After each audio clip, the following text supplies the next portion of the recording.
Hi, everybody. This week, I think we're going to try to make the planet Mars.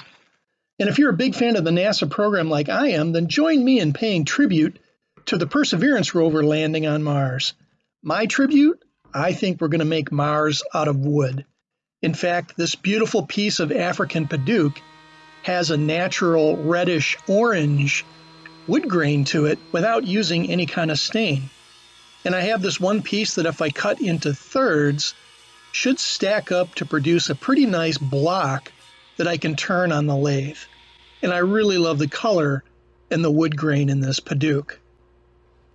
Altogether, I'm going to have a block about 5.5 inches thick, so my planet or my sphere will be 5.5 inches in diameter, roughly. And of course, I use way too much freaking glue, but it's better to have it squeeze out than to have gaps. And by running them through the planer, I'm assured that I'm going to get a good bond between these layers. And the next day, to save myself a little work on the lathe, I'm going to cut 45-degree angles on all of the square edges just to remove some of the wood so I don't have pieces flying in my face.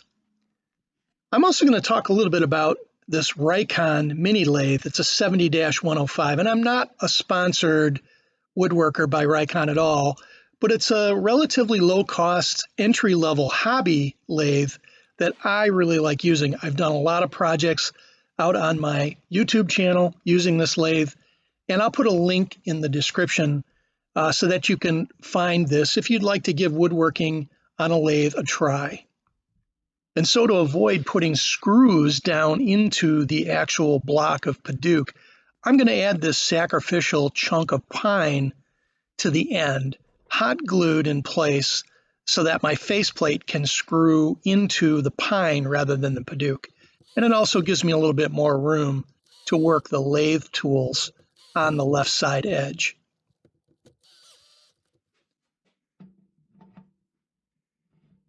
And so we'll get this mounted and centered on the opposite spur.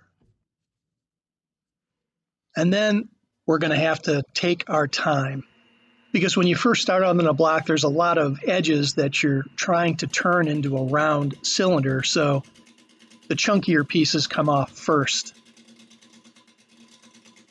And then when you remove a lot of those hard edges and it starts to become a little bit more like a cylinder, you can turn the speed up on the lathe.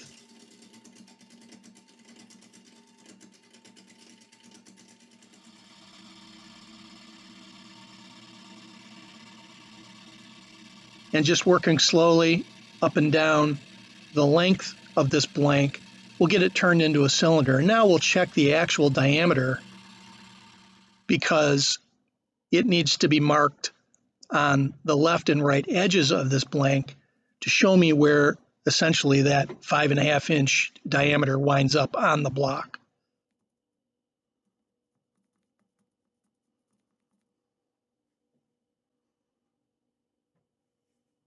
It's time to start rounding off these, well, I hate to call them corners, but it needs to be rounded over.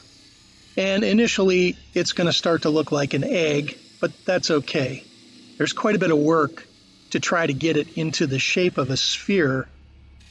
In fact, I want to give a shout out to Frank Howarth, who's got a great woodworking site on YouTube, who came up with some great ideas on how to help you achieve as close to a perfect sphere as possible.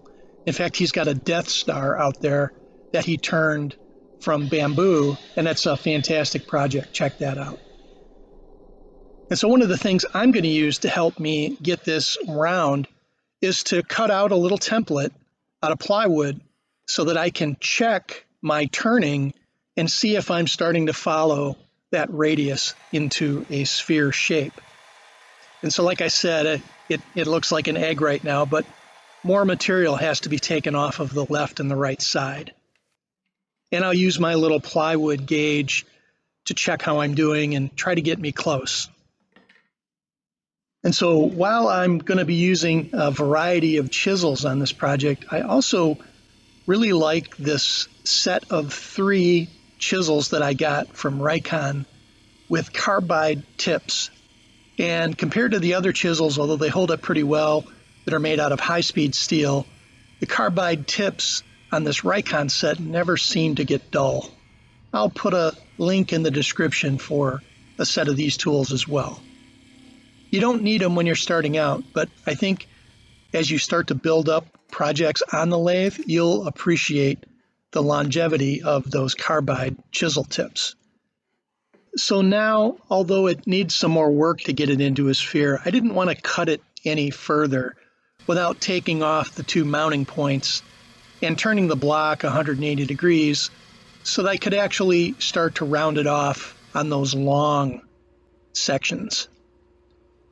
And now I've actually I've got these two sacrificial cups that were turned out of poplar, and that'll allow me essentially to squeeze on this rounded block of Padauk. I've got to do some adjusting to make sure that it's centered. In fact, this first time you can actually see the lathe bounce up and down on the table. So this block needs a little more work to get it as centered as you can get it. But with those cups holding it in place, now you can see the high spots as it turns. And so again, it's going to be a little chunky here as you cut these edges down. And again, you've got to go slow. If you try to push too hard, it'll take out a big chunk or actually ruin the piece. So now that we've gotten the high spots down, we can turn up the speed a little bit and start again to work it more into the shape of a sphere. And every now and then we'll check it against our little plywood guide, but you have to work just a little bit at a time and be patient.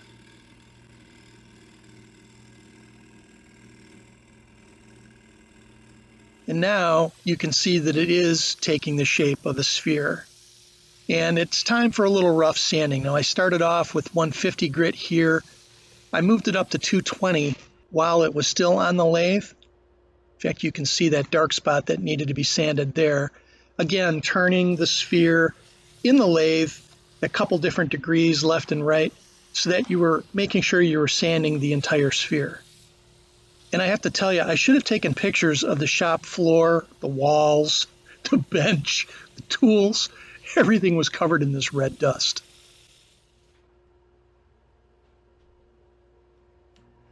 Now, it's a sphere, so you can't just put it on the table. It's going to roll away. So I was trying to come up with an idea to make a base, and I had some of this extra zebra wood, which is pretty attractive. It's got dark brown grain lines built into the wood grain. It's a pretty cool looking block of wood. And I glued a few pieces together to give me something thick enough to put on the lathe. And now I'm just going to make a little pedestal with a receiving cup on one end so that the globe can rest on top of it. And so now I'm just carving out the cup, and then we'll check the globe to see how it rests. In fact, it's not quite deep enough and needs a little more work. So we'll deepen this cup, and then we'll check it again. And second time around, it rests nice and firm inside that cup. So a little finish sanding on the pedestal, and we're going to be ready for finish.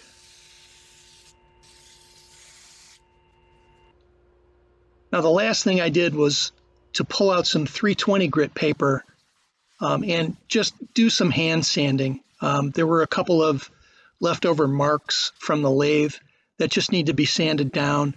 It was pretty smooth when you run 220 grit paper on the lathe, but the 320 gives it a nice sheen, and it really turned out fantastic. Now I don't show the finish, but I have 3 coats of satin polyurethane on here. The polyurethane seals the wood really well, and it'll prevent it, hopefully, from losing its great red color, but it looks great pretty much anywhere we put it. It looks pretty cool sitting next to some of our other art projects as well. And I've got to take one last view of my homemade cheesy special effects. Hey everybody, thanks for joining us.